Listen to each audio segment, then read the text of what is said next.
Boa tarde a todos. Eu me chamo Marcel Diego Tonini. Eu sou cientista social com mestrado e doutorado em História Social pela Universidade de São Paulo. Negros no futebol é meu tema de pesquisa, desde 2007, quando eu ingressei no mestrado.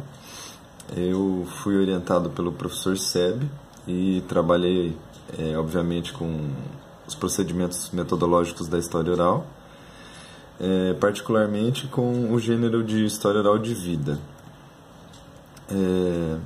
Falando propriamente dos meus entrevistados, eu trabalhei no doutorado com futebolistas brasileiros negros de grande sucesso profissional, dos 16 que eu entrevistei, 15, por exemplo, participaram da seleção brasileira, 7 disputaram Copas do Mundo e 4 deles foram campeões mundiais. 4 não, 5.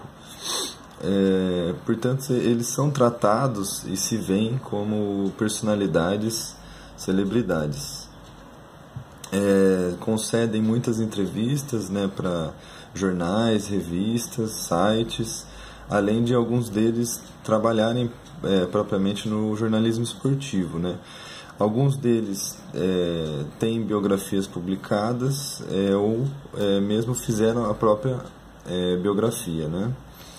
Então, o primeiro desafio para quem pesquisa com celebridades, penso eu, é justamente angariar todas essas informações, notar padrões narrativos, e propor entrevistas diferentes em que eles que fujam um pouco desse discurso cristalizado, que façam eles saírem dessa zona de conforto. O segundo desafio é justamente como obter ou entrar em contato com essas pessoas.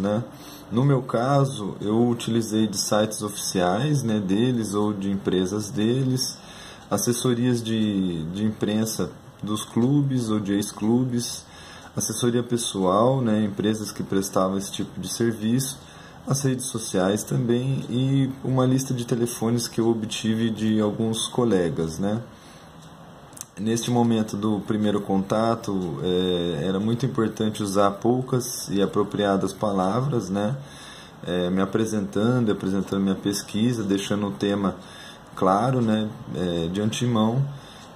Eu tinha algo em torno ali de uns 30 segundos apenas, então não podia nem falar de mais e nem de menos, e eu defini alguns termos que eu achava importante, como falar que eu era pesquisador da Universidade de São Paulo, que eu pesquisava futebolistas negros, que eu queria discutir racismo e xenofobia, e também sempre colocava alguma pessoa que tinha indicado algum outro jogador que eu tinha entrevistado, justamente para dar uma credibilidade para a minha pesquisa e também para viabilizar esse contato.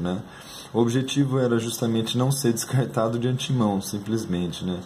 Então, os contatos posteriores eles foram inúmeros, rápidos e dificultosos. Muitas vezes eu tive que reapresentar a pesquisa e me reapresentar também. Raramente eu ouvi um não, mas eles sempre estavam ocupados e pediam para ligar na semana que vem, e assim os contatos se sucederam muitas vezes. Em algumas oportunidades eu achei que talvez eles quisessem que eu oferecesse dinheiro para realizar a entrevista, Então, assim, o contato variava um pouco de pessoa para pessoa, mas saber insistir é uma tarefa muito difícil, pois a todo momento eu me sentia que eu estava na iminência de perder o contato ou de inviabilizar a entrevista mesmo. Das entrevistas que eu realizei, apenas 2 foram realizadas nas residências dessas pessoas, em geral por receio de invasão de vida privada, por uma proteção dos familiares. Então os locais em geral eram locais públicos, neutros e um pouco frios, assim, Então, tipo, como hotéis, restaurantes, áreas de lazer, escritórios, Então, assim, isso influenciava diretamente a entrevista mesmo, porque era um espaço de pouca introspecção, onde haviam às vezes outras pessoas e barulho também, né? Se por um lado o contato com os assessores ajudou um pouco a eu conseguir essas entrevistas, por outro, muitas vezes esses futebolistas eles chegavam para as entrevistas sem saber o teor da entrevista ou o próprio formato da entrevista. Então essa foi uma outra dificuldade que eu acabei enfrentando, né? A abordagem do tema ela sempre foi muito cuidadosa, né? E primeiro porque eu sei da influência da ideologia da democracia racial aqui no Brasil, né? Ou seja, esse é um tema tabu aqui, né? E segundo pelo fato de eu ser um branco, como vocês podem ver, entrevistando negros, né? Então essa também já era uma outra dificuldade.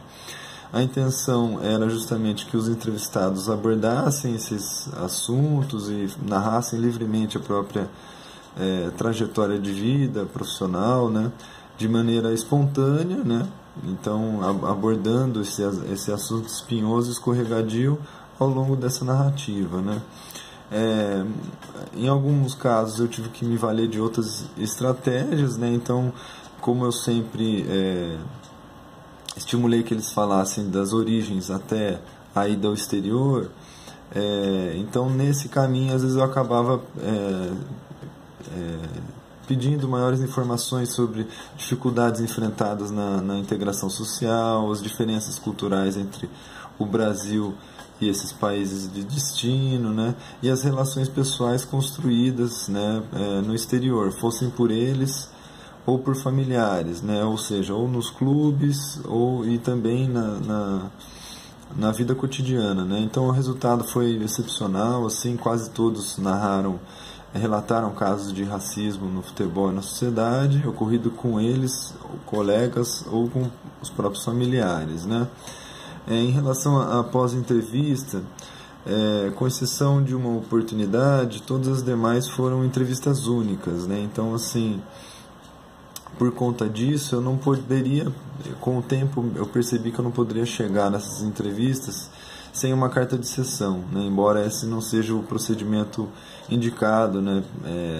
Dentro da história oral mesmo, né?